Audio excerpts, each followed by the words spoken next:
Beyond Time, episode 84. Kong Xianglong diperlakukan dengan baik. Saat ini ia dikurung di sel D003 di lantai 1, yang berarti tempat itu sangat terang dan tidak ada tahanan lain di dekatnya. Setelah bertanya-tanya, Su Qing mengetahui bahwa 10 tingkat pertama diperuntukkan bagi para pendekar pedang yang terbukti melanggar aturan. Pada akhirnya, Kong Xianglong diperlakukan seperti tamu. Saat ini, Kong Xianglong duduk di tengah selnya, menatap Su Qing dengan iba. Sayang sekali ini terjadi begitu tiba-tiba, katanya sambil menjilat bibirnya, kalau tidak, aku pasti sudah membawa minuman beralkohol. Jelas sekali dia sedang sangat ingin minum. Su Qing melihat sekeliling untuk memastikan bahwa Kong Xianglong adalah satu-satunya orang di blok sel, lalu mengeluarkan kendi berisi alkohol dari tasnya dan menyerahkannya melalui jeruji besi. Mata Kong Xianglong berbinar. Dia dengan cepat meneguk alkohol, lalu bersendawa. Akhirnya, dia tertawa terbahak-bahak. Sungguh menakjubkan. Biasanya, minum tidak seenak ini. Tapi jika sudah lama tidak minum, kau akan mulai merindukannya. Ayo, Su Qing, minum denganku. Dia mengangkat kendi untuk bersulang kepada Su Qing. Su Qing melakukan gerakan mantra, menutup dan mengunci pintu D003. Kemudian dia mengeluarkan kendi minuman keras lainnya dan minum bersama Kong Xianglong. Kong Xianglong tampak semakin bahagia. Mereka minum bersama untuk beberapa saat, dan Su Qing bahkan mengeluarkan beberapa apel untuk dimakan Kong Xianglong. Namun, setelah menggigit salah satu apel, Kong Xianglong mengatakan apel itu tidak memiliki rasa. Setelah itu, dia hanya minum saja. Su Qing menganggap apel itu enak, jadi dia makan dan minum bersamaan. Semakin banyak Kong Xianglong minum, semakin banyak dia berbicara. Tak lama kemudian, dia mengoceh tanpa henti. Aku sudah menghabiskan waktu di semua blok sel di lantai 1. Terkadang aku beruntung dan tidak ada yang menangkapku ketika aku melanggar protokol. Tapi kadang-kadang aku tidak beruntung dan seseorang melaporkanku. Kali ini aku benar-benar tidak beruntung karena bertemu dengan penguasa istana. Setelah menyebutkan penguasa istana, Kong Xianglong menghela napas panjang. Ngomong-ngomong, Su Qing, apa yang kau lakukan akhir-akhir ini? Sepertinya basis kultivasimu hampir mencapai terobosan. Mengapa kau belum mengambil langkah selanjutnya? Setelah kau mencapai terobosan, kita berdua bisa pergi menjalankan beberapa misi bersama dan mendapatkan kredit militer. Su Qing memikirkannya, mengingat Kong Xianglong juga memiliki teknik kelas kekaisaran, serta 10 istana surgawi, masuk akal untuk meminta bantuannya. Jadi Su Qing memberikan gambaran singkat tentang apa yang dipikirkannya mengenai istana surgawi kelimanya, lalu meminta nasihat. Yah, aku jelas punya pengalaman yang relevan, kata Kong Xianglong. Menggunakan teknik kelas kekaisaran untuk istana surgawimu berbeda dengan menggunakan teknik biasa. Selalu ada ritual khusus yang terlibat, ditambah kau perlu memiliki pelindung dharma. Dulu ketika aku melakukannya, aku membeli teknik kelas kekaisaranku dengan kredit militer, dan aku juga membayar salah satu pengawal kehormatan untuk menjadi pelindung dharmaku. Kau tahu, ini semua agak abstrak, bukan? Bagaimana kalau aku tunjukkan saja padamu? Dengan itu, dia melambaikan tangannya, menyebabkan tubuhnya menjadi transparan dan memperlihatkan 10 istana surgawinya. Di bawah kabut kehidupan, ia memiliki 6. Di atas kabut kehidupan, ia memiliki 4. Dari 4 yang di atas, 3 terbuat dari lampu kehidupan, dan berkilauan mempesona. Semuanya memiliki penampilan yang aneh dan unik, dan semuanya memancarkan fluktuasi yang menakjubkan. 6 istana surgawi lainnya juga luar biasa, terutama 2 di antaranya, yang tampak sangat unik. Salah satunya memiliki naga emas yang melilitnya, yang memancarkan cahaya emas yang menyilaukan. Ketika Su Qing melihatnya, naga itu tiba-tiba mengangkat kepalanya dan memfokuskan pandangannya padanya. Gagak emas milik Su Qing muncul di belakangnya, lalu melayang di udara di D003 sambil menatap naga emas itu. Burung gagak dan naga itu tampak saling tertarik karena energi mereka, dan saling mengamati dengan saksama. Istana unik Kong Xianglong lainnya adalah Istana Pedang.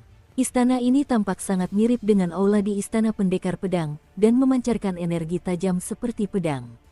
Melihatnya membuat pikiran Su Qing berputar. Dia hanya meminta nasihat, tetapi Kong Xianglong malah langsung menunjukkan semua istana surgawinya kepadanya. Kebanyakan orang menganggap istana surgawi mereka sebagai rahasia terbesar mereka, dan umumnya tidak akan mengungkapkannya kecuali kepada orang yang sangat mereka percayai. Namun Kong Xianglong tampaknya tidak memiliki keraguan seperti itu. Kenapa kau menatap seperti itu? Kau bukan satu-satunya yang melihatnya. Aku juga menunjukkannya pada river kecil dan Chen kecil. Lihat itu adalah dua istana surgawi milikku yang dibuat dengan teknik kelas kekaisaran. Kong Xianglong melakukan beberapa penyesuaian sehingga kedua istana itu menjadi lebih jelas. Kau mungkin telah mencapai pencerahan pedang kaisar, kan? Aku merasakan fluktuasi energi tadi. Setelah kau mencapai tahap kedua teknik itu, kau dapat menggunakannya untuk membuat istana pedang. Setelah melihat langsung istana surgawi Kong Xianglong, Su Qing merasa terharu. Dengan wajah serius, ia berdiri dan membungkuk dalam-dalam kepada Kong Xianglong. Terima kasih banyak, Kakak Kong. Ucapan terima kasih tidak perlu di antara saudara, kata Kong Xianglong. Istana surgawinya menghilang, dan dia meneguk alkohol lagi. Setelah kau menggunakan teknik kelas kekaisaran untuk istana surgawi kelimamu, aku akan memeriksa apakah ada misi yang bisa kita ikuti. Jika ada, aku akan menghubungimu. Sebenarnya kami punya banyak misi seperti itu di kantor operasi lapangan. Little River dan Little Chen juga memintaku untuk membantu mereka menemukan misi. Mereka berdua membutuhkan banyak kredit militer agar bisa membeli warisan. Su Qing kembali menyampaikan ucapan terima kasih yang tulus. Ia dan Kong Xianglong minum sebentar lagi hingga giliran kerja Su Qing berakhir. Kemudian, alih-alih kembali ke paviliun pedangnya, ia pergi ke bagian selatan kota untuk mencari kue Osmanthus. Malam ini dia berencana untuk kembali ke sekte cabang dan mengunjungi Ark Immortal Plunder. Istana surgawi kelimanya telah terwujud, jadi sekarang yang harus dia lakukan hanyalah memasukkan Golden Crow Assimilates Myriad Spirits ke dalamnya, dan dia akan memiliki istana surgawi kelas kekaisaran kelimanya. Naga biru kehijauan esensi hidupku harus disingkirkan lagi. Akan kugunakan lain kali. Su Qing sejenak mengarahkan pandangannya ke dalam dan melihat naga biru kehijauan yang berputar-putar di antara lubang dharmanya. Naga itu mendongak menatapnya. Lain kali, janji. Sesampainya di selatan kota, ia menemukan sebuah toko yang menjual kue Osmanthus. Saat Su Qing meninggalkan divisi pemasyarakatan, di lantai 89, mata penguasa istana terbuka dan dia mendongak. Sambil mengerutkan kening, dia mendengus dingin. Kemudian mata besar di belakang kepala bangsawan istana terbuka, dan sebuah suara berat bergema. Seorang sipir dan seorang narapidana minum bersama di blok sel. Sungguh keterlaluan. Saat mereka berdua minum, kau pura-pura tidak memperhatikan. Mereka sudah selesai, yang satu pergi, dan yang lainnya tertidur. Baru sekarang kau membuka mata dan mendengus. Untuk siapa kau melakukan itu? Untukku. Pupil mata itu menyala seperti api, dan menyebabkan angin berhembus kencang di sekitar penguasa istana. Penguasa istana tampaknya tidak peduli bahwa automaton roh itu bersikap kurang ajar padanya. Dengan mata dingin, dia berkata, mereka berdua setuju untuk menjalankan misi bersama. Aku ingin kau mengirim pesan ke klan Yao atas namaku. Isinya sama seperti sebelumnya. Apa kau ingin mati, Yao Yunhui? Suara itu bergemuruh seperti lonceng tertiup angin. Tidak, 10 kata kali ini, jawab penguasa istana dengan dingin. Su Qing adalah sekretaris jenderal pribadiku. Jangan sampai kau lupa itu. Bukankah mengirimkan dekrit Dharma 2 kali untuk pendekar pedang yang sama melanggar aturan pribadimu sendiri? Apakah karena Su Qing sudah tidak lagi mengalami kesialan? Tunggu sebentar, kesialan itu sebenarnya sudah meninggalkannya cukup lama. Biar kupikirkan. Ternyata kesialan itu hilang saat ia pergi ke D132 untuk kedua kalinya. Aneh, kemalangan itu pergi begitu saja. Sudah sekitar sebulan sejak kunjungan kedua Su Qing ke D132. Jadi apa yang terjadi? Sayangnya, aku tidak memiliki wewenang untuk melihat apa yang terjadi. Iya, menyebalkan sekali. Sebagai otomaton roh, aku tidak memiliki wewenang untuk menyelidiki D132. Suara gemuruh di tengah angin terdengar kecewa. Yao Yunhui tidak akan mengerti jika aku tidak menjelaskannya secara gamblang padanya, kata penguasa istana dengan tenang, mengabaikan ocehan automaton roh tentang Su Qing, kemalangan, dan D132. Para pendekar pedang bisa mati di tangan musuh. Akhir seperti itu bisa dianggap terhormat. Tapi mereka tidak bisa mati di tangan orang-orang bodoh yang keji. Itu akan menjadi aib. Aku tidak bisa membiarkan hal seperti itu terjadi pada salah satu pendekar pedangku. Deru angin berhenti sesaat. Kemudian suara itu menggema, apakah itu termasuk Zhang Xiun? Menurut laporan rahasia dari Istana Pendekar Pedang di Prefektur Penerima Kaisar, dia telah dirasuki oleh dewa. Bahkan Kaisar sendiri ingin berbicara dengan perwujudan ilahi Kaisar Agung untuk mendapatkan detailnya. Ada beberapa orang yang sangat tertarik pada Zhang Xiun ini. Penguasa istana terdiam cukup lama. Kemudian dia menggelengkan kepalanya. Selama dia seorang pendekar pedang, aku tidak akan membiarkannya digunakan sebagai umpan. Dan aku akan mencari cara untuk mengatasi dewa yang ada di dalam dirinya. Bagaimana dengan Chen Erniu? Tanya suara itu, tiba-tiba lebih intens dari sebelumnya. Aku menolak untuk percaya kau tidak melihat apa yang terjadi padanya. Dan jika aku tidak salah, aku sebenarnya pernah melihatnya di kehidupan sebelumnya. Hanya saja aku tidak ingat detailnya. Aneh, mengapa aku tidak bisa mengingat detailnya? Suara dalam angin itu terdengar semakin kesal saat berbicara, hingga akhirnya melolong. Sebagai balasannya, lolongan bergema kembali dari kedalaman divisi pemasyarakatan, sebuah respons yang tampaknya tumpang tindih dengan suara automaton roh itu. Aku tidak ingat. Tidak ingat, aku lupa. Siapa aku? Aku perlu memikirkannya baik-baik untuk mencari tahu siapa aku. Ekspresi penguasa istana tetap sama seperti biasanya saat ia perlahan mengangkat tangan kanannya dan mengulurkannya. Gerakan itu menyebabkan seluruh 177 tingkat divisi pemasyarakatan bergetar. Cahaya cemerlang kemudian berkumpul di tengah setiap tingkat, tepat di atas pusat kedalaman penjara. Cahaya itu berubah menjadi 177 simbol magis yang perlahan jatuh ke bawah. Suara gemuruh bergema, lalu lolongan dari bawah semakin melemah hingga menghilang. Kembali ke level 89, lolongan itu sudah tidak ada lagi, dan mata di belakang penguasa istana mulai menutup. Tepat sebelum itu terjadi, tatapan kosong muncul di mata tersebut, dan mata itu berbicara dengan suara lemah. Siapakah aku? Kau adalah automaton roh dari divisi pemasyarakatan. Jawab penguasa istana. Ekspresi pemahaman terlintas di matanya. Benar, aku ingat sekarang. Aku adalah automaton roh. Automaton roh dari divisi pemasyarakatan. Misiku adalah untuk mengendalikan semua narapidana. Mata tertutup. Tuan istana menatap mata yang tertutup itu dan mengerutkan kening. Dia semakin sering sadar dalam beberapa tahun terakhir. Jika ada yang bisa melihat pikiran penguasa istana, dan memperhatikan dia menggunakan kata he, mereka pasti akan sangat terkejut. Itulah bentuk sapaan untuk para dewa. Ternyata, mata itu sama sekali bukan sekadar automaton roh dari divisi pemasyarakatan. Mata itu mengira dirinya adalah automaton roh. Namun kenyataannya, dialah alasan utama mengapa penguasa istana pedang bijak selalu bertugas di divisi pemasyarakatan. Dia sebenarnya adalah klon dari dewa yang tidak diketahui asal-usulnya yang tertidur di terlarang oleh Sang Abadi. Sambil terus menatap mata yang tertutup itu, penguasa istana teringat kembali pada kata-kata yang diucapkan sebelumnya. Dia mengenali Chen Erniu. Itu bermasalah. Tapi Kaisar Agung mendukungnya, dan membiarkannya menjadi pendekar pedang. Dan itu berarti dia adalah pendekar pedang. Karena dia adalah pendekar pedang, dia adalah bawahanku. Dan bawahanku mati dalam kemuliaan. Bukan di tangan penjahat keji. Itu adalah aturan pribadi penguasa istana. Di ibu kota kabupaten, kue osmanthus tidak murah.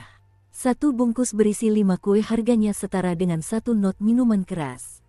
Alasannya adalah kue osmanthus tersebut mengandung berbagai tanaman spiritual.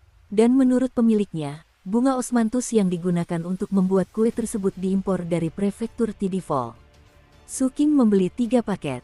Saat berjalan kembali menuju sekte cabang, ia membuka salah satu bungkusan untuk melihat rasanya. Tak perlu diragukan lagi, mengingat kue-kue itu dijual di ibu kota kabupaten ini, rasanya pasti sangat lezat. Saat sampai di sekte cabang, ia sudah menghabiskan seluruh bungkusan itu. Sambil menarik napas dalam-dalam, ia masuk ke dalam sekte cabang. Dia bertemu dengan beberapa murid koalisi, yang semuanya memberikan salam hormat. Bahkan Huang Yikun pun tak punya pilihan selain berjabat tangan dan membungkuk sebagai tanda salam. Saat Suking mendekati sayap A, dia mulai merasa gugup. Setiap kali dia memikirkan Ark Immortal Plumdark, dia merasa aneh. Entah karena tingkat kultivasinya atau suasana hatinya yang berubah-ubah, dia tidak tahu bagaimana harus menghadapinya. Tapi dia tidak punya pilihan selain menemuinya. Sambil menarik napas lagi, ia memasuki sayap A, berjalan melewati beberapa halaman, dan akhirnya berhenti di halaman besar di depan suite A1. Halaman itu dipenuhi dengan bebatuan hias, tanaman hijau subur, dan banyak pelayan wanita. Bahkan di ibu kota wilayah, Ark Immortal Plumdark mempertahankan standar hidup yang sama seperti sebelumnya. Ketika para pelayan wanita melihat Suking, mata mereka berbinar-binar penuh rasa ingin tahu. Mereka memberi hormat dengan membungkuk saat Suking berjalan melewatinya, dan setelah dia pergi, mereka berbisik dan terkikik diam-diam di antara mereka sendiri. Baik para pelayan wanita maupun Suking tidak menyadari bahwa, saat dia memasuki halaman, dia diikuti oleh seorang anak laki-laki. Karena penasaran, anak laki-laki itu berhenti di dekat para pelayan wanita untuk mendengarkan obrolan mereka. Adapun Suking, dia sekarang berada tepat di depan suite A1. Dengan wajah muram, dia menyatukan kedua tangannya dan berkata, "Murid Suking hadir untuk meminta audiensi dengan Ark Immortal Plumdark." Pintu perlahan terbuka, dan Ark Immortal Plumdark melangkah keluar. Ia mengenakan pakaian istana berwarna ungu tua, dengan rambut panjangnya terurai melewati bahunya. Ia tampak mulia, anggun, dan elegan, seperti seorang immortal dari surga yang turun ke dunia fana. Namun, ada sedikit rasa jengkel di matanya yang seperti Phoenix, sedikit emosi yang membuat wajah cantiknya semakin ekspresif. Karena kehadirannya, malam itu terasa sedikit lebih cerah. Dia berjalan langsung menghampiri Suking dan berhenti di depannya. Ketika dia melihat bungkusan yang dibawanya, kekesalan di matanya berubah menjadi kegembiraan. "Aku heran kenapa kau datang terlambat menemuiku, nak. Ternyata, kau ingat apa yang kukatakan sebelumnya. Senior, saya tidak akan pernah berani melupakan apapun yang Anda katakan kepada saya." Dengan berusaha keras untuk tidak terlalu gugup, Suking menyerahkan kue osmanthus kepadanya. Dia mengambil hadiah-hadiah itu dan membuka mulutnya untuk melanjutkan berbicara. Sebelum dia bisa mengatakan apapun, Suking mengeluarkan lebih banyak hadiah. Dia memberinya kue kacang hijau, biskuit embun abadi, kue nastar, puding kacang polong manis, biskuit almond, kue 9 lapis, dan banyak lagi. Secara keseluruhan, dia memiliki lebih dari 50 jenis makanan penutup yang berbeda, dan setidaknya 2 buah untuk setiap jenisnya. Seorang pelayan wanita di dekatnya bergegas membawa nampan untuk menaruh makanan penutup, hingga makanan penutup itu menumpuk seperti gunung-gunung kecil. Ark Immortal Plumdark tampak terkejut, begitu pula pelayan wanita itu. Setelah menyerahkan semua makanan penutup, Suking menatap Ark Immortal Plumdark dan berkata, "Senior, saya tidak yakin apakah Anda menyukai makanan selain kue osmanthus, jadi saya memutuskan untuk membeli semuanya saja." Suking sangat tulus. Pertama, dia selalu menghargai pengetahuan. Kedua, dia tahu bahwa Ark Immortal Plumdark akan memberitahunya cara menggunakan teknik kelas kekaisarannya untuk membentuk istana surgawi, dan juga akan bertindak sebagai pelindung dharma baginya. Itu adalah kebaikan yang akan dia ukir dalam-dalam di hatinya. Karena itu, dia meluangkan sedikit waktu untuk membeli banyak koleksi makanan penutup. Itu adalah alasan lain mengapa dia datang sangat larut malam. Ark Immortal Plumdark dapat melihat ketulusan di mata Suking. Sesaat kemudian, semua ketidakpuasan yang dirasakannya belakangan ini lenyap. Beralih ke pelayan, dia berkata, "Letakkan makanan penutup di kamarku." "Hati-hati, aku ingin semuanya dalam kondisi sempurna." "Baik, Nyonya," kata pelayan itu. Melihat Suking dan Ark Immortal Plumdark, dia berkedip beberapa kali lalu bergegas pergi untuk mengurus hidangan penutup. Dia tahu bahwa tidak pantas baginya untuk tinggal lebih lama. Mengabaikan pelayan wanita itu, Ark Immortal Plumdark tersenyum hangat dan melambaikan tangannya. Ubin batu kapur kemudian berubah menjadi padang rumput. Batu-batu hias berubah menjadi pegunungan. Bunga-bunga menjadi hutan. Dan sebuah paviliun batu terbuka muncul di samping mereka. "Kemarilah, Suking." Ia melangkah masuk ke paviliun dan duduk di salah satu bangku batu. Saat ia duduk, angin mengacak-acak rambutnya, dan pakaiannya menempel di tubuhnya, membuat lekuk tubuhnya semakin menonjol. Ia benar-benar cantik. Suking ragu sejenak, lalu melangkah masuk ke paviliun dan duduk di bangku batu di seberangnya. Dari posisi ini, dia bisa melihatnya lebih jelas dan juga bisa mencium aroma parfumnya yang familiar. Baunya sangat harum. Dukung terus channel YouTube Sapta Novel. Sambil menyandarkan sikunya di pagar batu, dia menopang dagunya dengan tangan, menatap Suking, dan berkata, ceritakan bagaimana keadaan di divisi pemasyarakatan selama sebulan terakhir. Tiba-tiba, dia tidak lagi tampak anggun dan elegan seperti saat keluar dari kamarnya. Dia juga tidak lagi tampak lembut dan penyayang seperti saat melihat kue osmanthus. Dia bertingkah lebih seperti gadis remaja. Sementara itu, fitur wajahnya begitu cantik sehingga sulit untuk menebak berapa usianya. Ini bukan pertama kalinya Suking melihatnya tiba-tiba berubah seperti itu, namun kali ini dia tampak sangat sulit untuk ditolak. Dia harus mengakui bahwa Ark Immortal Plumdark memang sangat menarik. Bahkan, dia begitu menarik sehingga secuil pun emosi negatif tidak mampu muncul dalam dirinya.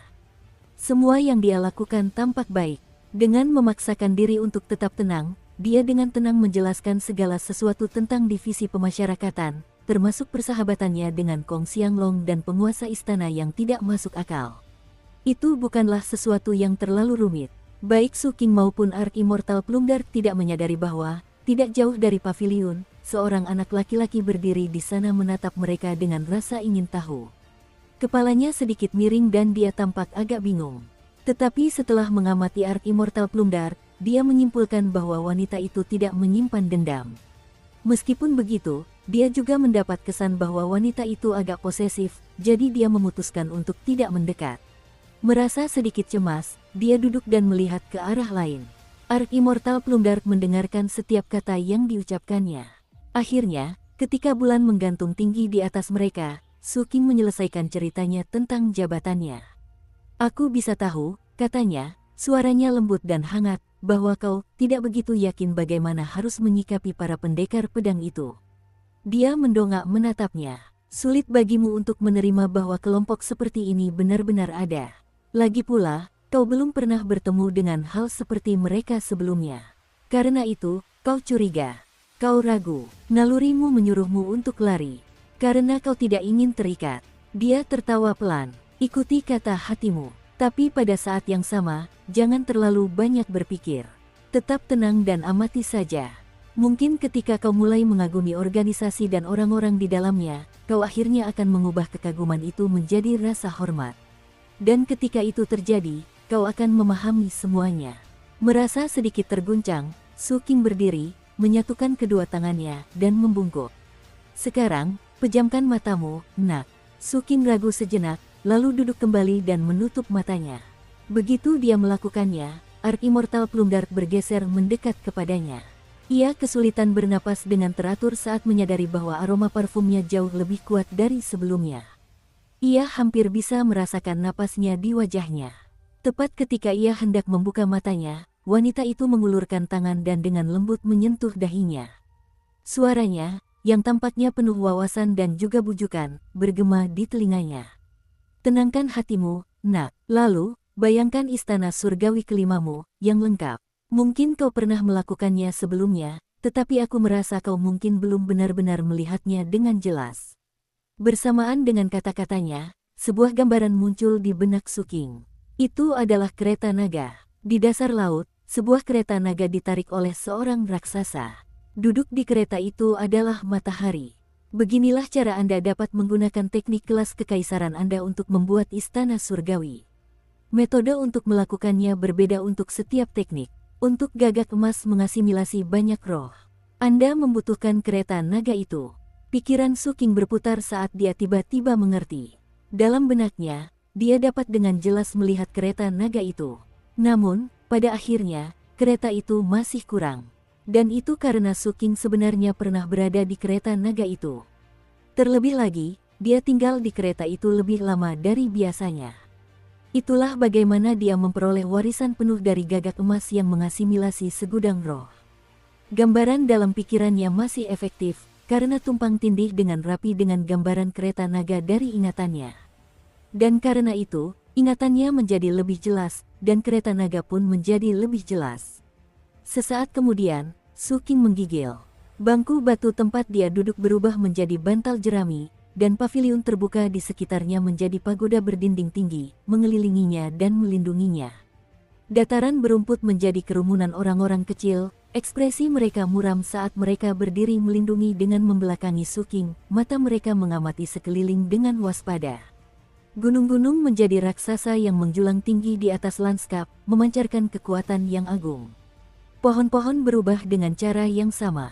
Segala sesuatu berubah sesuai dengan rancangan Ark Immortal Plumdark, menjadi lokasi aman yang sempurna bagi Su-King. Namun, meskipun sangat kecil kemungkinannya terjadi sesuatu yang tidak biasa, dia tetap belum siap untuk beristirahat dengan tenang. Oleh karena itu, dia duduk bersila di sampingnya untuk menjaganya. Dan dengan demikian, terobosan Su-King dimulai. Semuanya berawal dari perubahan penampilan istana surgawi kelimanya, yang secara bertahap mulai menyerupai kereta naga. Kemudian, gambaran dalam pikirannya yang menggabungkan ingatannya dengan kereta naga yang telah dibuat dengan teliti oleh Ark Immortal Plumdark mulai berguna.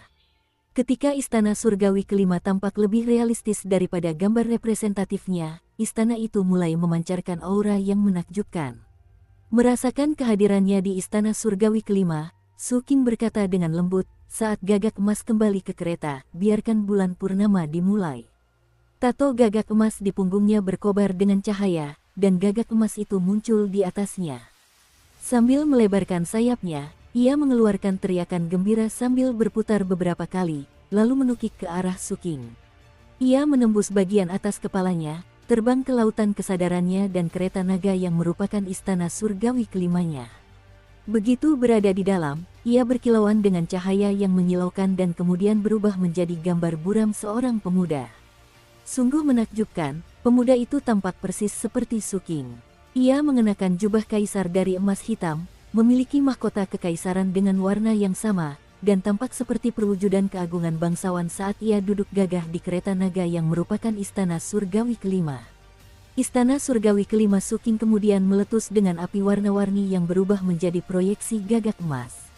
Suara gemuruh bergema ke segala arah saat kekuatan gagak emas mengasimilasi segudang roh meledak. Sekarang, alih-alih 19 ekor, gagak itu memiliki total 22 ekor. Melihat ekor-ekor itu, Su-King tiba-tiba mendapat pemahaman. Begitu dia melewati 100 ekor, jurus gagak emas mengasimilasi banyak roh akan mencapai tahap ketiga. Mata Su-King terbuka lebar dan segala sesuatu di sekitarnya lenyap. Pagoda, orang-orang, para raksasa, semuanya menghilang.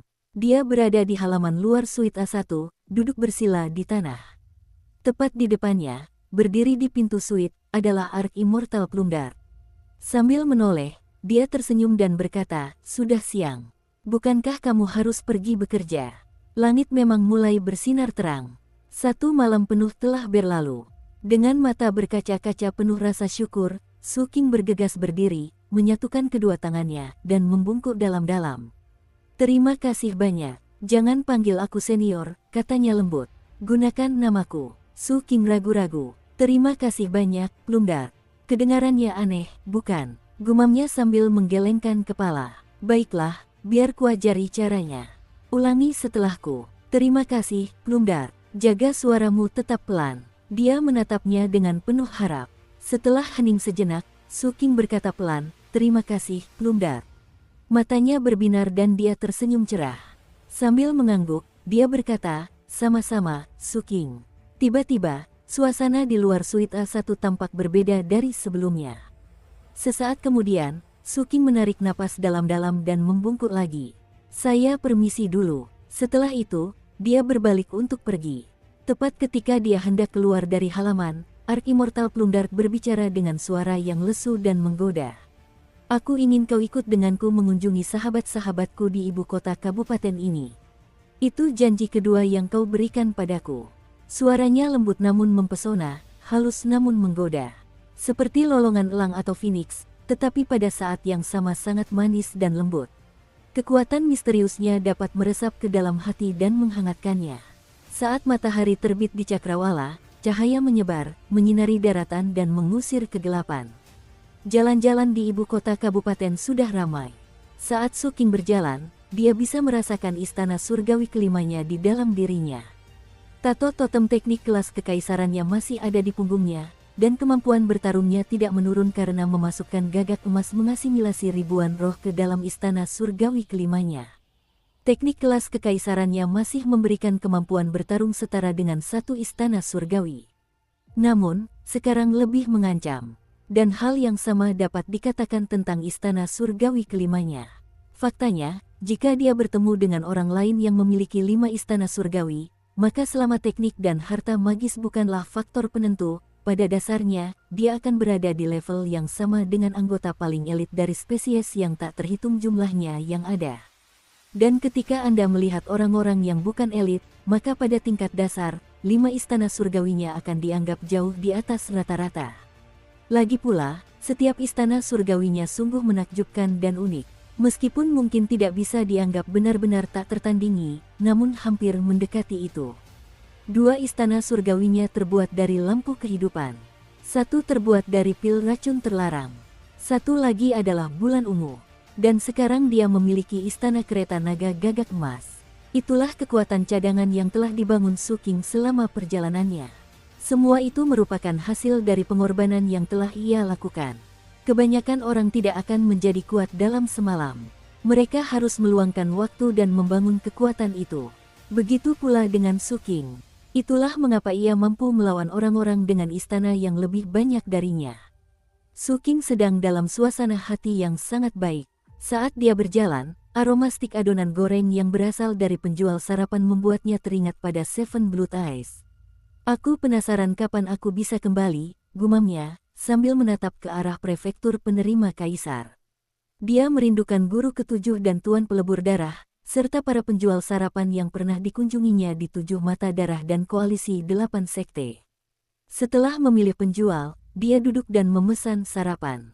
Meskipun rasanya tidak persis sama seperti di rumah, tetap saja enak. Saat Su King makan, bocah itu berjongkok dengan tidak sabar di kejauhan, mengawasinya. Ia tampak bosan, sampai-sampai terus melihat-lihat keramaian yang ramai di jalanan. Akhirnya, sesuatu menarik perhatiannya di lantai 2 sebuah bangunan di dekatnya. Di jendela sana, sesosok muncul sebentar, dan tampak menatap Su King dengan tatapan penuh kebencian. Karena penasaran, bocah itu menghilang. Ketika dia muncul kembali di gedung itu, dia melihat seorang wanita cantik sedang mengumpat seorang pemuda.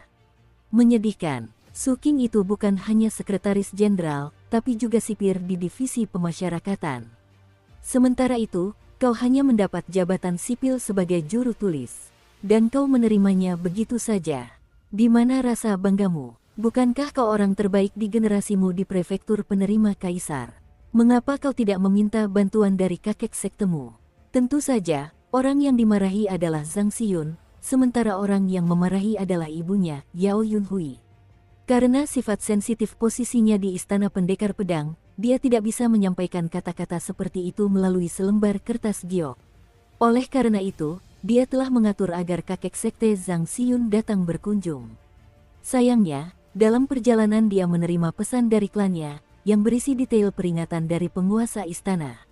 Sebagai balasannya, klan tersebut dengan tegas memperingatkannya untuk tidak memprovokasi Istana Pendekar Pedang. Yao Yunhui tidak senang dengan hal itu. Kemudian, secara kebetulan ia melihat Su King di jalan, dan perasaan jijiknya semakin memuncak. Karena itu, hanya melihat putranya saja sudah membuatnya marah. Zhang Xiyun menundukkan kepalanya. Di dalam hatinya, ia sangat membenci Su King. Setiap kali ibunya membandingkannya dengan Su King, energi jahat di hatinya semakin kuat. Sebenarnya, ia telah pergi menemui kakek sektenya, hanya untuk disambut dengan tatapan aneh. Meskipun begitu, mengingat betapa marahnya ibunya, ia tidak memberikan penjelasan apapun. Ia hanya diam-diam menahan kutukan ibunya. Lagi pula, ia tidak berpikir bahwa pekerjaannya sebagai juru tulis itu tidak berguna.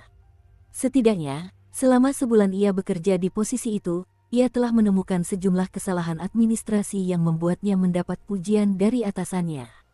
Tentu saja, ia tidak bisa menyebutkan hal itu kepada ibunya. Sebenarnya, saya jauh lebih baik di prefektur penerima kaisar. Dia terus mengumpat untuk beberapa saat sampai slip giok transmisinya bergetar. Mengambilnya, dia memeriksa pesan terbaru, dan ekspresinya langsung berubah sangat muram. Terdengar suara retakan saat dia mematahkan slip giok itu menjadi 2. Dia sibuk dengan pekerjaan resmi. Aku sudah mengatur pertemuan ini beberapa hari yang lalu, dan dia baru sekarang membatalkannya. Aku yakin ini karena dekrit Dharma yang dikeluarkan oleh penguasa istana.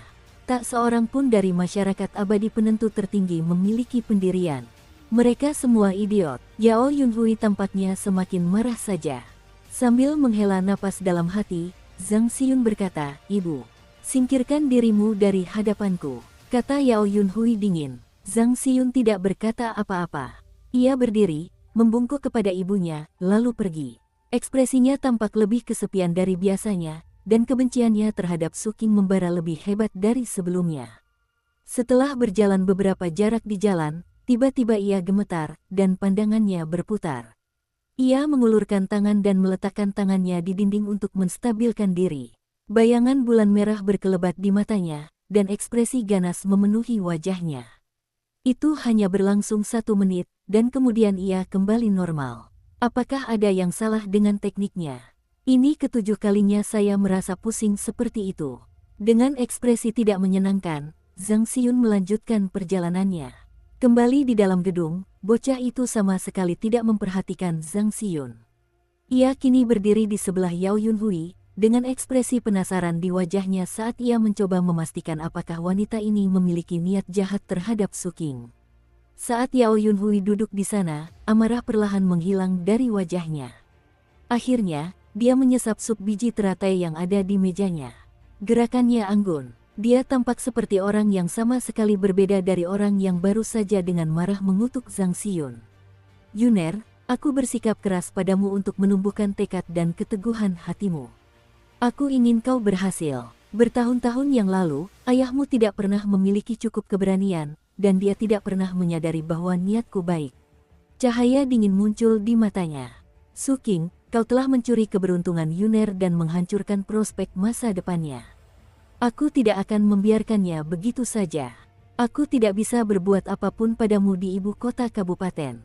Tapi begitu kau berada di luar, aku akan mencari cara untuk membuatmu membayar kejahatanmu. Aku tidak akan membunuhmu. Aku hanya akan memastikan Yuner dapat menyaksikan nasib akhirmu, dan mungkin mendapatkan sedikit kepercayaan diri sebagai hasilnya."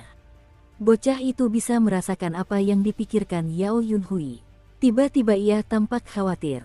Ia telah berjanji pada gadis itu bahwa ia akan melindungi Su Qing. Namun, ia tidak bisa membunuh siapapun. Setelah berpikir sejenak, ia menghadap Yao Yunhui dan menghembuskan napas perlahan. Napasnya tepat mengenai wajah gadis itu. Kuah Yao Yunhui berhenti mengalir di dalam mangkuk. Entah mengapa, ia mendapati dirinya berpikir berbeda dari sebelumnya. Seolah-olah, tiba-tiba, ia ingin fokus pada aspek positif orang lain. "Su Qing itu tidak seburuk yang kukira," gumamnya. Setelah kata-kata itu keluar dari mulutnya, matanya membelalak. Melihat sekeliling dengan curiga, dia bangkit dari kursinya. Ada yang aneh. Dia dengan cepat melakukan gerakan mantra untuk memindai area tersebut, tetapi tidak menemukan sesuatu yang luar biasa. Bocah itu tampak sedikit kesal karena idenya tidak berjalan dengan baik, kembali menghela napas. Yao Yunhui bergidik, lalu ekspresi berpikir muncul di matanya. Su Qing tidak terlalu keterlaluan. Mata Yao Yunhui membelalak mendengar kata-katanya yang benar-benar keterlaluan. Tanpa ragu, dia melakukan gerakan mantra lagi, menyebabkan pertahanan muncul di sekitarnya. Pada saat yang sama, dia memindai pikiran dan jiwanya. Semuanya tampak normal. Meskipun begitu, dia segera meninggalkan gedung, dan beberapa saat kemudian muncul di sebuah gang di luar. Saat berjalan, dia mengingat kembali apa yang baru saja terjadi. "Meskipun Su Qing tidak sepenuhnya menjijikkan, aku tetap perlu menghukumnya sedikit." Saat pikiran itu terlintas di benaknya, bocah laki-laki yang mengikutinya tampak marah. Kali ini, dia menghembuskan napas 9 kali berturut-turut. Yao Yunhui gemetar dari ujung kepala hingga ujung kaki dan mulai bernapas berat saat rasa jijik terhadap Su Qing di dalam dirinya memudar, digantikan oleh perasaan yang baik. Sesaat berlalu, Su Qing pada dasarnya tidak bersalah dalam semua ini. Dan Yuner telah melakukan beberapa hal yang tidak sepenuhnya pantas. Dengan wajah gembira, bocah itu membersihkan tangannya dan berjalan pergi dengan langkah riang. Saat itu, Su Qing telah selesai sarapan dan kembali ke divisi pemasyarakatan. Seperti biasa, dia menuruni tangga ke lantai 57 dan memasuki D132. Di dalam gelap gulita, tetapi begitu dia masuk, suasana menjadi sedikit lebih terang. Selain itu, tidak ada perubahan dibandingkan sebelumnya. Troll awan masih membelakanginya. Wanita manusia itu masih membujuk orang-orangan sawah untuk tidur. Dan iblis batu berputar. Adapun kepalanya, ia menatapnya tanpa daya dan mengulangi hal-hal yang selalu dikatakannya. Jangan injak aku. Aku tidak suka diinjak. Suking berjalan menyusuri jalan di sekitar sel, mengamati semua tahanan. Setelah melewati 13 orang, dia sampai di tempat Tuan Inkwell. Sir Inkwell dengan hormat menyatukan kedua tangannya sebagai salam. Selamat pagi, Yang Mulia Sipir Penjara. Wajah Suking benar-benar tanpa ekspresi. Setelah melihat sekeliling dengan dingin, dia kembali duduk di dekat pintu. Bayangan dan sang patriark muncul untuk menikmati kesenangan harian mereka. Bocah itu pun muncul, duduk di samping agar Suking bisa melihatnya. Ada rasa tak berdaya di matanya, karena dia tahu hanya tinggal sedikit lagi sebelum Suking bangun. Dia benar, setelah Suking bermeditasi sejenak, dia melihat sekeliling dengan curiga. Sepertinya aku telah melupakan beberapa hal. Mengapa semuanya tampak begitu damai? Mengapa aku merasa tempat ini seharusnya berwarna merah? Apa yang dikatakan penguasa istana kepadaku? Mengapa anak laki-laki itu tampak begitu tak berdaya? Dan mengapa kepala selalu menyuruhku untuk tidak menginjaknya? Mengapa ingatanku tiba-tiba begitu buruk? Apakah karena aku ditempatkan di sini? Jangan bilang ada sesuatu yang diam-diam memengaruhiku. Dia membuka tas penyimpanannya dan menggeledah isinya. Semuanya tampak normal. Sambil mengerutkan kening, dia menatap blok sel, ekspresinya semakin memburuk. Tiba-tiba dia merasakan sensasi yang sangat kuat bahwa ada tabir yang menghalangi pandangannya. Matanya menjadi dingin, dia melepaskan kekuatan inti racun terlarangnya, dan istana surgawi bulan ungunya. Auranya berubah, dan setiap bagian tubuhnya menjadi lebih kuat. Sementara itu, kepala itu mulai meraung. Dia bangun lagi. Dia bangun. Kumohon jangan injak aku. Tidak bisakah kau melakukan sesuatu dengan cara yang berbeda sekali saja? Sir Inkwell menghela napas, menutup matanya, dan menunggu untuk dibakar hidup-hidup lagi. Dengan ekspresi muram, Suking berdiri dan berjalan maju. Sesaat kemudian, semuanya menjadi sunyi. Selain jari dewa itu, Suking telah menghancurkan segalanya. Melihat jari itu, dia bisa merasakan fluktuasi mengerikan yang membuatnya jelas bahwa dia tidak bisa berbuat apapun padanya. Mereka begitu jauh terpisah satu sama lain, sehingga dia tahu bahkan menyentuhnya pun akan membunuhnya. Beberapa saat berlalu dan dia mengeluarkan selembar kertas bambu. Setelah mencatat detail semuanya, dia berjalan ke pintu, di mana dia berdiri cukup lama. Tanpa menoleh, dia dengan tenang bertanya, "Aku bangun setiap hari, bukan? Setiap hari aku datang ke sini dan menyadari bahwa bukan ada 14 narapidana, melainkan 6. Dan 5 dari narapidana itu abadi, tidak peduli berapa kali aku membunuh mereka." Anak laki-laki itu muncul dan mengangguk. "Sebelumnya, saya merekam pengingat untuk diri saya sendiri, dan mengambil langkah-langkah lain untuk membantu saya mengingat. Tetapi setiap kali saya pergi, kekuatan dewa itu menghapus semua hal itu dari keberadaan. Dan setiap objek yang saya gunakan untuk merekam informasi pada akhirnya lenyap." Bocah itu mengangguk. "Begitu aku membuka pintu ini, aku akan melupakan semuanya, kan? Para bangsawan istana tahu tentang semua ini, kan? Ini adalah keberuntungan sekaligus ujian, kan?" Bocah itu hanya terus mengangguk. Bagi Suking, jelas bahwa patriark prajurit Vajra Emas dan sosok bayangan itu juga sedang dimanipulasi ingatannya. Sesaat kemudian, dia tersenyum. "Kalau begitu, mari kita lanjutkan. Aku hanya berharap suatu hari nanti ketika aku membuka pintu, aku tidak akan melupakan segalanya. Dan saat itulah aku akan mendapatkan keberuntungan sejati." Bocah itu mengangguk tak berdaya. "Aku yakin aku sudah mengatakan hal yang sama berulang kali, kan?" Suking tersenyum lagi sambil menatap informasi yang telah ia catat di gulungan bambu itu. Saat itu, matanya berbinar-binar. "Mungkin ada cara lain. Aku bisa menabur karma di sini, dan menunggu hasilnya." Setelah berpikir lebih lanjut, dia meremas potongan bambu itu dan melemparkannya ke tanah. "Bolehkah saya meminta bantuan Anda?" katanya. Simpanlah potongan bambu yang patah ini untuk saya. Satukan potongan-potongannya dengan yang lain. Saya mungkin sudah mengukir banyak potongan bambu. Sambil mengangguk, anak laki-laki itu mengangkat beberapa jarinya seolah-olah memberitahu Su King berapa banyak gulungan bambu yang dimilikinya. Su King tersenyum, menarik napas dalam-dalam, lalu mendorong pintu dan keluar.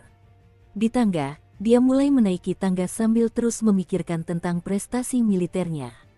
Ada 14 narapidana di D-132. Selalu sama, aku benar-benar perlu mulai memikirkan cara untuk mendapatkan beberapa kredit militer. Beberapa hari berlalu, rutinitas Su King berubah. Dia menghabiskan hari-harinya bertugas jaga di D-132, sementara di malam hari, dia akan melakukan berbagai misi untuk mendapatkan kredit militer.